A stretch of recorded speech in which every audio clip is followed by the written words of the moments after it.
On the 25th of June 1986, a routine journey across Spain turned tragic.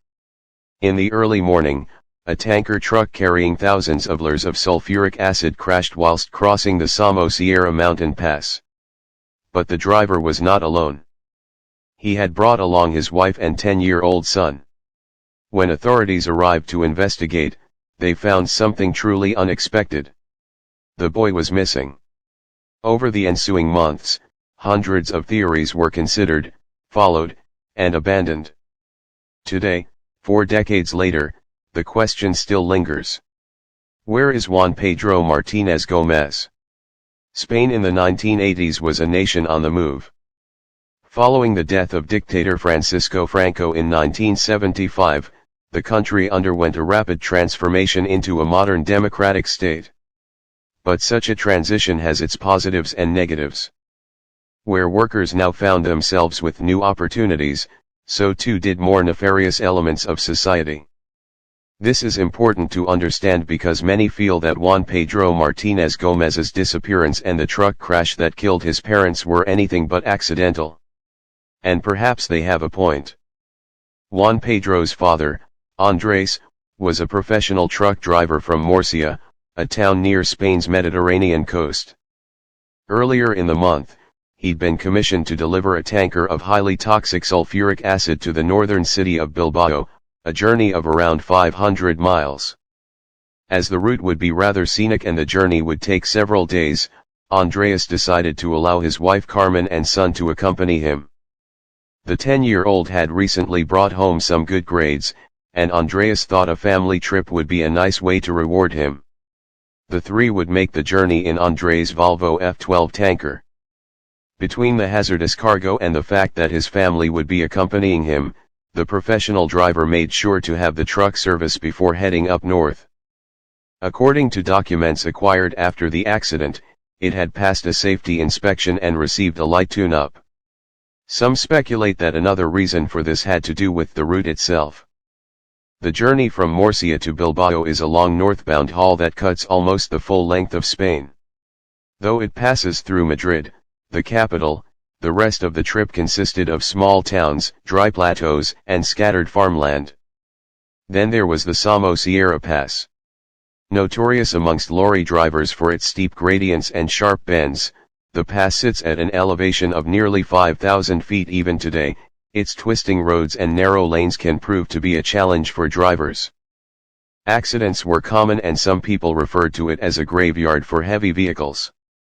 There are even stories amongst locals of a ghost lorry, which some claim is the spectral remnant of some bygone crash. The point is that the Somo Sierra Pass is a place where mechanical failure or human error can quickly turn fatal. And the road was not the only hazard with which Andreas would need to contend. Sulfuric acid is one of the most corrosive substances in common use. Though it is vital for a variety of industries, it is also potentially lethal when spilled. Even in the 1980s, transporting it required specialized tankers and strict safety checks. Over the years, the fact that the family was hauling sulfuric acid has led to a number of theories regarding what happened to Juan Pedro. It's true that leaked acid can cause severe chemical burns and blindness. It can also do severe damage to the lungs and throat simply from breathing in the vapors. But is it strong enough to dissolve a body? That's the question that has haunted this enduring mystery since the day it occurred. On the 24th of June 1986, Andreas Martinez Navarro filled up his Volvo F12, collected his family, and drove to the small town of Los Carnovas, a municipality just outside of his hometown of Murcia. There he picked up a tanker containing 20,000 L of concentrated sulfuric acid. According to the tachometer, which records the vehicle's engine activity, Andre seemed to have changed his mind about taking a slow, leisurely family trip. Instead, the evidence seems to indicate that he wanted to make the 12-plus-hour journey in one go. The device indicates that the truck made its first scheduled stop at Venta del Olivo, a well-known truck stop near Sierra. From there, it carried on through Los Pedroneiras, where it stopped just after midnight. It wasn't until nearly 3 a.m. that it stopped again, this time at a petrol station just outside Madrid. The family was alone during this time, so it's impossible to determine what, if anything, occurred during the trip. This could have been the case up until the accident if not for the fact that they decided to stop for breakfast at the Aragorn Inn at around 5:30 on the morning of the 25th of June. The waiter remembered them clearly. Andres and Carmen ordered coffee whilst Juan Pedro was treated to a slice of cake. According to his later statement, the family seemed calm and ordinary, no different to any other group of people on a road trip. After paying, they left quietly. And whilst the waiter did not personally see them climb into their truck, he did notice it pulling out of the car park and heading towards the winding slopes of the Somo Sierra Pass. Within the hour, tragedy struck. At about 6:30 a.m., drivers on the pass reported a terrifying sight. A seemingly out-of-control truck hurtling downhill at almost 90 miles per hour. This would be too fast for even a straight flat track. But to drive that way on the treacherous bends of this particular mountain road would be suicide. Witnesses claim it appeared as if the truck's brakes had failed, causing the driver to lose control. As it hurtled down the mountain, it clipped the mirror of one car before ramming into another from behind, forcing it off the road. Finally, unable to take a sharp curve, the tanker tipped, smashing headlong into an oncoming vehicle. The force of the high-speed impact tore the cistern open, releasing tons of sulfuric acid, which spilled across the highway and down the slope. Local residents and passing drivers rushed to help, but the acid's fumes quickly drove them back. Instead, they called emergency services, who, despite being quick to show up on the scene, soon found that they had to battle both the chemical contamination and the flames that were now engulfing the cab. Although there has been criticism of rescue crews over the years, it is often levied by people who lack an understanding of just how perilous the situation was. It was imperative that the first responders neutralize the spill before it reached the Duratón River. If the acid had been allowed to reach the watercourse, it would have devastated the ecosystem and potentially poisoned downstream communities. More importantly, they couldn't actually reach the cab due to the severity of the spill. As such, they had no choice but to dump truckloads of lime and sand to try and stop the acid's advance. It would be 3 whole hours before they could finally access the crushed cab containing the victims. After prying open the crumpled wreckage, they found the bodies of Andres and Carmen. Both were severely burned and scarred by acid, but were still recognizable enough to be identified. What they didn't find, however, was any trace of Juan Pedro. At first, rescuers and police had no reason to assume that a child had been traveling in the tanker at all. It wasn't until later that day when they contacted the grandparents to notify them that investigators learned Juan Pedro had been allowed to join his parents on the trip. By then, hours had already passed since the crash and the cleanup operation was well underway. Because there was no body or remains, the investigators first assumed the grandparents had to be mistaken.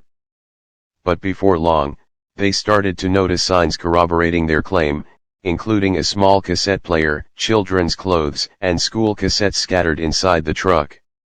After a thorough search revealed no sign of the boy, the first responders found themselves having to consider a truly horrible possibility. Could the boy's body have been entirely dissolved by the acid? After all, sulfuric acid is one of the most corrosive substances known to man and is easily capable of destroying flesh and bone. The parents' bodies had also been badly burned, which indicates that the acid had made its way into the cab of the truck. We'll come back to this later, but in the meantime, experts were contacted and quickly determined that if Juan Pedro had somehow perished in the crash or the spill, at least some trace should have remained. This led them to believe that he may have been thrown clear, or perhaps had somehow managed to survive the accident entirely. Over the next few hours, crews dug through piles of lime and sand, sifted the rubble, and scoured the surrounding hillsides, hoping to find any trace of the 10-year-old, but they turned up nothing. After the first day ended, authorities picked up right where they left off. Volunteers were called in to search the surrounding hillside, Helicopters circled overhead, and divers examined the river below. Before anyone knew it, a whole week had gone by with nobody able to locate a single sign of the boy. Meanwhile, other investigators turned their attention to why the accident happened in the first place. Mechanics confirmed that the brakes had not failed as so many witnesses had suspected. In fact, the vehicle was in tip-top shape. Upon analyzing the tachometer, they were able to trace the truck's journey from Murcia to Los Carnovas, Ventadilolivo, and eventually the Aragoan Inn. After that, things got strange. According to the device, the tanker had stopped 12 separate times in the final 8 miles before the crash. Though some questioned whether this might have been the result of traffic, police were quick to point out that this was extremely early in the morning when there would be few cars on the highway at all, let alone enough to force the truck to make repeated stops. Experienced truckers confirmed that such behavior was not only unusual, but would have been quite dangerous, especially on a steep mountain pass. Suddenly, investigators had two mysteries on their hands, and it would take nearly a year before they got their first clue. After the crash in June 1986, the Volvo F12 tanker was recovered and placed in storage. Because it had been carrying acid, the wreck had to be properly neutralized before it could be dismantled. And since nothing had been found to be wrong with the vehicle, it quickly took a backseat to the efforts made in locating the missing child. When workers did finally begin to take it apart, they made a shocking discovery. Traces of heroin inside the cab. As previously stated, the death of dictator Francisco Franco had led to a rapid transition in Spain, one that brought opportunities to workers like Andrés, but also to criminals. In the post-reg chaos, Spain evolved into one of the primary entry points for heroin into Europe. The country's vast coastline, busy ports, and close proximity to Africa made it an ideal transit hub. Once on the ground, smugglers would often utilize fishing boats, tankers, and cargo lorries as cover for transporting their product. It was only a matter of time before organized crime networks partnered with these new foreign smugglers, resulting in a lucrative but dangerous trade. The presence of the drugs, even in a small amount, suggested that the family's journey may not have been entirely routine. Police searched their records carefully and could find no evidence that any of the occupants had a history of drug use or trafficking. But when they brought the subject up with relatives, they reluctantly admitted that André had indeed been pressured by local smugglers to carry narcotics on his long-haul routes. Whether he had agreed willingly or under threat remains unclear. Still, the revelation transformed the case. What if the accident and perhaps even Juan Pedro's disappearance were due to a drug trafficking operation gone wrong? Suddenly, some of the more bizarre eyewitness details began to make more sense. A truck driver who had been forced off the road by the runaway lorry stated that a white van had pulled up to the scene just moments afterwards. He described the two occupants as a blonde man and woman with foreign accents, adding that the woman claimed to be a nurse and that she took a few moments to examine his wounds before walking towards the wreckage. After that, they disappeared from sight. Two shepherds in the area also claimed to have seen a similar van. They described a Nordic-looking couple dressed as doctors and said that they actually witnessed them take a package from the tanker before driving away. Police followed up on the lead, investigating more than 3,000 white vans across Spain, but found nothing conclusive. To complicate matters further, authorities later stated that they could not locate the shepherds who had given the testimony in the first place. As for Juan Pedro, he was never found, but he may have been seen. Days after the crash, a boy resembling Juan Pedro was allegedly spotted in Bilbao, the very city the family had been heading towards. Once again, authorities investigated, but were unable to pick up the trail. Nevertheless, those who study this case often cite it as ironic that the young boy may have actually reached their destination whilst his parents did not. A year later, a driving instructor in Madrid reported meeting an elderly blind woman who claimed to be a refugee from Iran. Accompanying her was what he described as a very confused and withdrawn boy of about 10 or 11. To his surprise, the boy spoke Spanish. In fact, he spoke it with an accent similar to the one Juan Pedro would have had, considering his home region of Murcia. After coming across a photo of the youth, the instructor became so convinced that he had encountered the missing child that he returned repeatedly to a local Red Cross post where the woman said she was receiving aid. Unfortunately, she and the boy never appeared again. In the end, despite thousands of leads, countless man-hour, and the involvement of Interpol, the case remains unsolved. Over the years, virtually everyone who has attempted to determine what happened to Juan Pedro Martinez Gomez has come back with more questions than answers. So, where do the facts lead us? To begin, it's important to consider what might have caused the accident. In terms of more mundane explanations, many point to driver error, potentially caused by a health problem. For example, if Andre had suffered a medical emergency, chest pains, a stroke, or even disorientation from fatigue, his repeated stops recorded on the tachometer could be explained away as attempts to manage the problem. If the condition later forced him to lose control of the vehicle, it would explain the dangerous speed and the lack of control leading up to the crash. What it doesn't explain is the missing boy. In the aftermath of the incident, investigators, journalists, and the public became immediately obsessed with determining what happened to Juan Pedro. The initial suggestion was that the sulfuric acid had consumed his small body. At first glance, this seems plausible. The tanker's load was enough to fill a small pool and could easily have burned through metal, stone, and flesh. It's already been noted that both of Juan Pedro's parents' bodies were badly burned by exposure to the liquid. But just as they did back in 1986, experts today say the acid could never have dissolved the boy's entire body, at least not that quickly. In laboratory tests, it can take 12 hours just for cartilage and muscle to break down and several more days for bones, and that's when the body parts are completely submerged. Even then, teeth, nails, and fragments of clothing will remain. Though the spill was extensive and problematic, emergency crews were able to contain it in just under 3 hours. As tempting as it is to rely on the sulfuric acid to explain his disappearance, there's simply no scientific way Juan Pedro could have been erased so completely. A second theory suggests that the boy was thrown clear during the crash and that his body was somehow missed during the search. It's true that this particular mountain pass was quite rugged and the wreck did occur on a steep slope where ravines, rocks, and undergrowth could have helped conceal the remains.